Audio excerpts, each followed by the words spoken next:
ایک جنگل میں ایک خونخوار شیر رہتا تھا۔ وہ روز جنگل کے جانوروں کا شکار کرتا اور انہیں کھا جاتا تھا۔ تمام جانور اس شیر سے بہت ڈرتے تھے۔ ایک دن سب جانور مل کر ایک منصوبہ بناتے ہیں۔ انہوں نے شیر سے کہا، مہاراج، آپ کو ہر روز شکار کرنے کی ضرورت نہیں ہے۔ ہر دن ہم ایک جانور آپ کے پاس خود بھیج دیا کریں گے۔ آپ بس اسے کھا لیجئے اور باقی ہمیں سکون سے جینے دیجئے۔ شیر اس بات پر راضی ہو گیا۔ یک دن خرگوش کی باری آئی۔ خرگوش بہت چالاک تھا۔ اس نے سوچا، میں شیر کو بے وقوف بناؤں گا۔ خرگوش آہستہ آہستہ شیر کے پاس پہنچا جیسے اسے دیر ہو گئی ہو۔ جب شیر نے دیکھا کہ خرگوش دیر سے آیا ہے تو غصے میں دھاڑ کر بولا، تو اتنی دیر سے کیوں آیا؟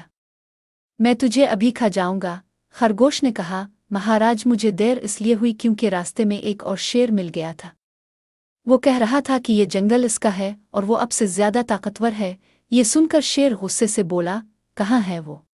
خرگوش شیر کو ایک بڑے کنویں کے پاس لے گیا اور کہا، مہاراج، وہ شیر اس کنویں کے اندر ہے۔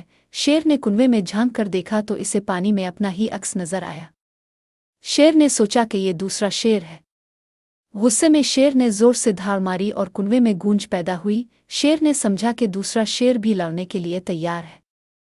غصے میں آ کر شیر کنویں میں کود گیا اور پانی میں ڈوب کر مر گیا۔ خرگوش خوشی خوشی جنگل واپس آیا اور سب جانوروں کو یہ بات بتائی۔